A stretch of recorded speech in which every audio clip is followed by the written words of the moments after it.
அஸ்ஸலாமு அலைக்கும் வரஹ்மத்துல்லாஹி வதஆலா வபரகாத்துஹு.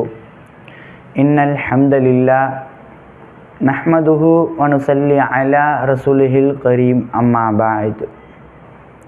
மக்கள் மனம் மலர தினமும் ஒரு ஹதீஸ் தொடர் என்ற தலைப்பில் அல்லாஹுடைய அளபெரும் கிருபையால் நாம் நாளும் ஒரு ஹதீஸை கற்றுக்கொண்டு வருகின்றோம். அந்த வகையில் இன்றைக்கான ஹதீஸ் அன் உக்பத் இப்னு ஆமிரில் ஜுஹனி ரலியல்லாஹு அன்ஹு அனின் நபியி ஸல்லல்லாஹு அலைஹி வஸல்லம் قال ما من مسلم يتولع فيصبغ الوضوء ما من مسلم يتولع فيصبغ الوضوء ثم يقوم في صلاته فيعلم ما يقول إلا انفتلق يوم ولدته أمه من الخطايا ليس عليه ذنب.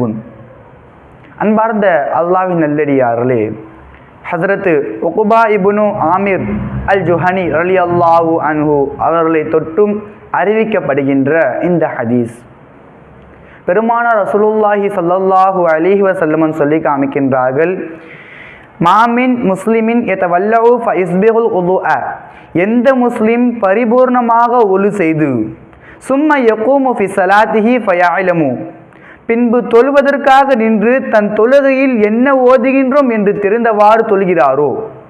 மாமின் முஸ்லிமின் யதவல்லஉ ஃபயஸ்பிகுல் உதுஅ, எந்த முஸ்லிம் பரிபூர்ணமாக ஒலு செய்துவிட்டு சும்ம யகூமு ஃபி ஸலாத்திஹி ஃபயஅலமு மா யகூலு, பின்பு தொழுவதற்காக நின்று தன் தொழுகையில் என்ன நாம் ஓதுகின்றோம் என்பதை அறிந்து தொழுகின்றாரோ, இல்லன் ஃபதல கயோமின் வலதுஹு உம்முஹு மினல் ஹதாயா லைஸ அலைஹி தன்பிஹி, அவருடைய தாய் அவரை பெற்ற நாளை போன்று அந்த பாவம் இல்லாதவராக அந்த தொழுகை முழிந்து வெளியேறுகிறார் என்பதாக ரசூலுல்லாஹி ஸல்லல்லாஹு அலைஹி வஸல்லம் நாம் சொல்லி காமிக்கின்றார்கள். அன்பார்ந்த அல்லாஹ்வின் நல்லடியார்களே, இந்த ஹதீஸு ஹஸரத் உக்பா இப்னு ஆமிர் அல் ஜுஹனி ரலியல்லாஹு அன்ஹு அவரை தொட்டும் அறிவிக்கப்படுகின்ற இந்த ஹதீஸு ஹாக்கிம் என்ற கிதாபில் பதிவாயிருக்கின்றது.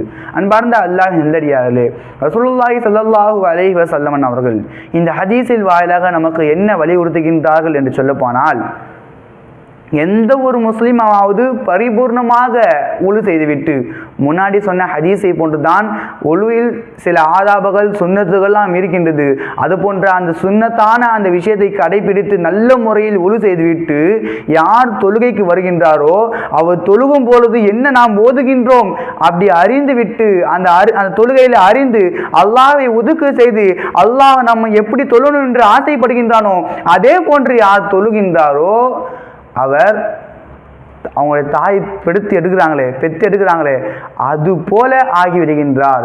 எதற்காக இந்த விஷயம் சொல்லுகின்றார் என்று சொல்ல போனால், நம்முடைய தாய் நம்மளை பெற்று எடுக்கும் பொழுது நாம் பாவமே செய்யாத சுத்தமாக இருப்போம், நம்மிடம் ஒரு பாவம் இருக்காது, நாம் பாவம் செய்யாதவர்களாக இருக்கின்றோம். அப்போ வளரும் பொழுதுதான் ஒவ்வொரு பாவம் நம்ம செய்து வருகின்றோம். அப்பொழுது என்ன இந்த விஷயத்தை சொல்ல வருகின்றார் என்று சொல்ல போனால், நாம் இது போன்ற விஷயத்தை நாம் பின்படுத்துமே ஆனால் நம் தாய் எப்போ நம்ம பெற்றெடுக்கும் போது நாம் எப்படி இருந்தோமோ அதே போன்று அல்லாஹ் ஜல்ல சுப்ஹானஹு வ தஆலா நம்ம ஆக்கி விடுகின்றான். சுப்ஹானல்லாஹ். சற்று சிந்தித்து பார்க்க வேண்டும். அல்லாஹ் நல்லடியார்களே, இந்த உலகத்தில் நாம் எந்த திசையை பார்த்தாலும் வெறும் பாவங்கள் தான். இந்த பக்கம் பார்த்தாலும் பாவம், அந்த பக்கம் பார்த்தாலும் பாவம். அப்படிப்பட்ட இந்த உலகத்தில் இது போன்ற ஹதீஸை நாம் பின்பற்றுமே ஆனால் அல்லாஹ் ஜல்ல சுப்ஹானஹு வ தஆலா ஒரு பிறந்த குழந்தையை போல் நாம் ஆக்கி விடுகின்றான். மாற்று கருத்தை இல்லை. இந்த ஹதீஸ் ஆதாரம் ஹாக்கிம் என்ற கிதாபில் பதிவாயிருக்கின்றது. சற்று சிந்தித்து பார்க்க வேண்டும். அல்லாஹ்வின் நல்லடியார்களே, இது போன்ற ஹதீஸை நாம் பின்பற்றி அதன்படி அமல் செய்யக்கூடிய பாக்கியத்தை வல்ல ரஹ்மான் நம் அனைவரும் தந்தல் புரிவானாக. அன்று பிறந்த குழந்தை போல் நம்ம அனைவரையும் அல்லாஹ் ஜல்ல சுப்ஹானஹு வ தஆலா ஆக்கியவர் புரிவானாக. வாஹிர் தஅவானா அல்ஹம்துலில்லாஹி ரப்பில் ஆலமீன்.